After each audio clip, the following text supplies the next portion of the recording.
Hi everyone, welcome back. My name is Felicia. Today I'm going to share with you guys all of the plants that I've purchased in the past that I do have some regret about buying.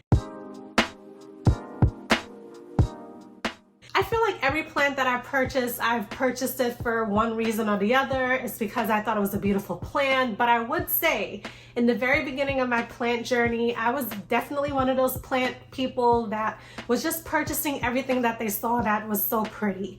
A pretty succulent, a pretty this, a pretty that. Even plants that I did absolutely no research on before purchasing them. Oh, I bought it. I definitely bought it. I'm going to share each of the plants that I've purchased within the last 2 years that I do have some regret with buying. I would say each of the plants I'm going to mention, with the exception of one, I no longer have. So in no particular order, the first group of plants that I do regret buying are succulents. I can honestly say I don't think I would ever purchase another succulent, just because, again, as a plant parent, you buy plants, they work out, they may not work out, you figure out the type of plants that you do and don't like, and succulents, they're just not my vibe. So I've had, let's see here, I'm looking at my little post-it note. I've had one time an Echeveria. It was so beautiful. I purchased this Echeveria. I may have gotten it from Home Depot because in the very beginning of my plant journey, I used to always go to Home Depot to get my plants. So Echeverias, till this day, I still think they're very beautiful. They come in so many different colors. The one that I had, I don't remember the specific variety, but it was purple in hue and it was just gorgeous. Till this day, I think it's still a gorgeous plant. But I just noticed that after a while, and I did keep it outside. I kept it outside my balcony and it got a good amount of direct sun during the day. But I did notice that over time, the color started kind of fading. It just looked a bit wilted. It wasn't growing at all. So I feel like it was one of those things where I was either overwatering or underwatering that plant. And that's like a big thing with plants. Over time, you get to know your plant, but when you're still kind of figuring it out, you don't know what you're doing wrong, right? So unfortunately, I had to get rid of that plant. Will I buy it again? Probably not, but I do admire it every time I go to a nursery or a big box store. I'm just no longer interested. Next up in the succulent family, I used to have a Jade Plan. This is one of 2 plants that I ordered earlier on in my plant journey. I believe I ordered it from Costa Farms. It looked beautiful online, so I figured, oh, I want that plant.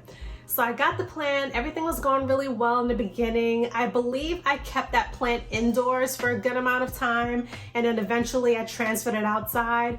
It did grow a little bit, but again, I think it was one of those things where I was either overwatering it or underwatering it. I don't know, I didn't know then and I still don't know now. So unfortunately, I also had to get rid of that one, but that one I do believe that I gave it away. What I did with that one is that I split it up, I repotted it from one plant to I think like 1 large plant and 2 smaller individual plants.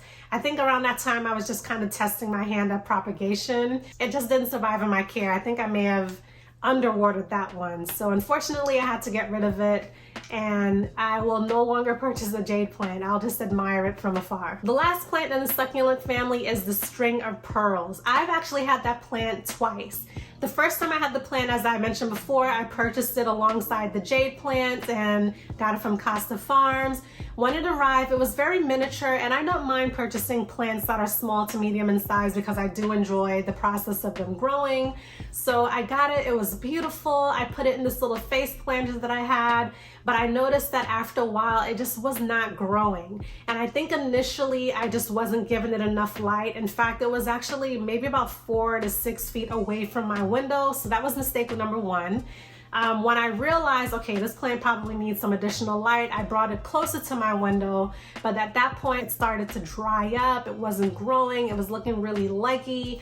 I just got rid of that plant. I didn't even bother to donate it. The second string of pearls that I actually got it last fall from Williams Nursery here in Jersey. It was another pretty tiny sized plant, and again, even though it didn't work the first time in my care, I just feel like it's such a beautiful plant, and while it was beautiful and lasted much longer than the first one I got, it still experienced the same issues. Dried up, started to look stringy, growth just completely stopped. And with that second one, I actually had that one underneath a grow light on my plant shelf. So the first one didn't have enough light. This one, maybe it had too much light, I don't know, but it's no longer in my care and I had to get rid of it, unfortunately. I realized that as I was talking about the string of pearls, I also had a string of bananas plant. Again, I feel like the string of plants, they just don't work in my favor. Ironically, I just recently purchased 2 string of turtles plants. I couldn't help myself. I just love them. They're so beautiful. But the string of bananas, it suffered the same fate as the string of pearls. Now that one, ironically, that one was doing really well for the longest. I probably had that plant for maybe about 8 or so months, but again, it just didn't work out. And I feel like with that one in particular, it was just a case of, you know, we're moving into the dormant period, into the cooler weather months, and it just didn't survive. Next up on my list is the Calathea plant. I do know that I had 2 Calatheas. I do not, for the life of me, I cannot remember the first one that I had. If I do remember it, I'll go ahead and insert a photo, and I'll also include the name of that plant. But Calatheas, I've always heard that they were a little bit more difficult to care for. They call them diva plants. Calatheas are prayer plants, so they open and close, and they're just so beautiful. The underside of a lot of Calatheas, they have this beautiful maroon color. So, you know, what's not to like? I had a Rattlesnake Calathea that my husband got for me from Divine Plantery. It was such a beautiful plant. At that point, when I was getting that plant, when he got the plant for me, I already knew in my head that Calatheas, I don't know about those, but decided to get it anyways, because again, I kind of got caught up in the beauty of the plant. I had that plant, oh, how long did I have it? I want to say that I had that plant for a few months before it started to kind of go awry. It started to yellow around the edges. A lot of the leaves actually started to yellow. They started to crisp. They started to brown. They started to wilt. I tried my best to save it because, again, I thought it was a beautiful plant. After a while, I just said, you know what? This plant has to go.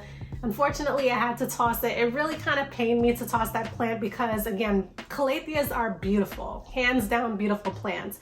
And I love the fact that it opens and closes. I love the underside, but it just was not working in my hair. So I had to get rid of it. Next up on my list is the Crispy Wave Fern. This particular fern, if you guys have ever seen it, and of course I'm inserting a picture or a video here for you guys, it is a beautiful plant.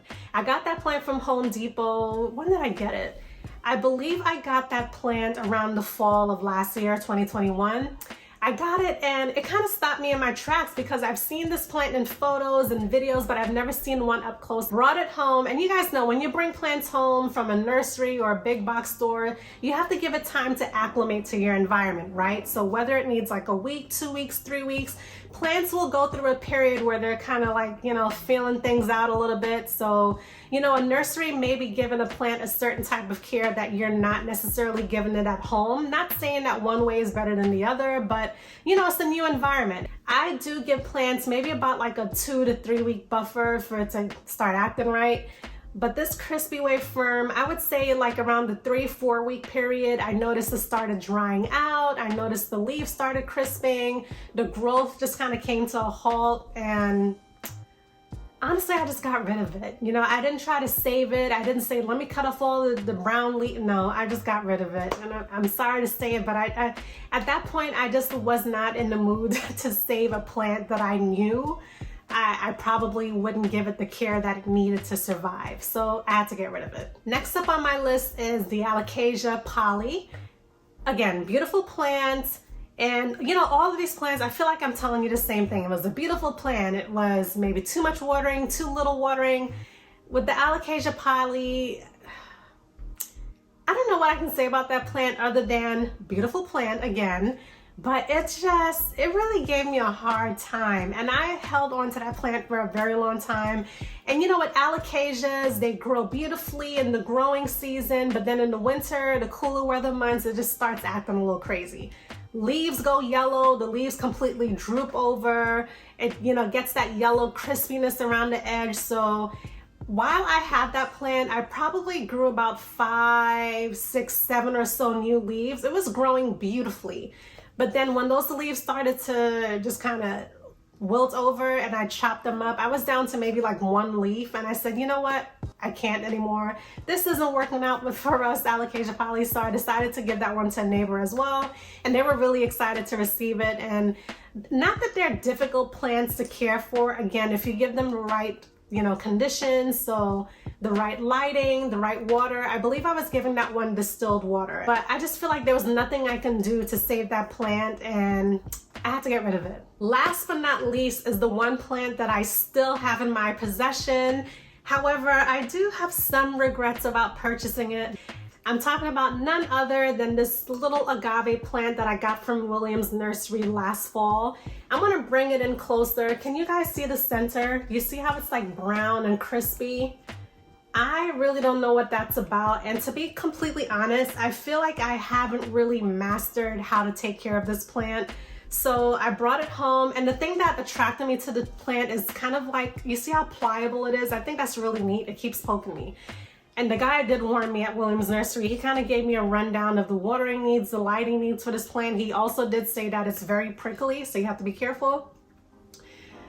If I were to go back in time, would I still pick this plant up? Probably not. I think I just got it again because it looks pretty cool. I feel like it looks really nice in this little pot that I got from Hobby Lobby, but again, I probably wouldn't repurchase it. I'm gonna hold on to this plant for a little while longer because I've only had it for about maybe 5 or so months. So I still wanna give it some time to acclimate, especially now that we're in the spring, moving into the summer, warmer months. I think maybe this plant will kind of perk up. What I also wanna do with this plant is move it outside because I really think that it would do much better outdoors versus indoors. So we'll see. If you guys have any tips on how to care for this plant, I believe it's an agave.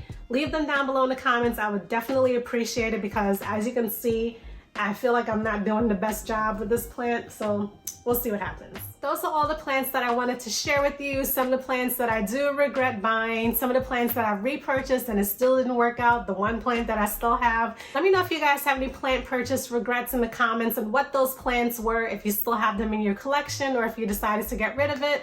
If not, I hope to see you in my next video. Bye!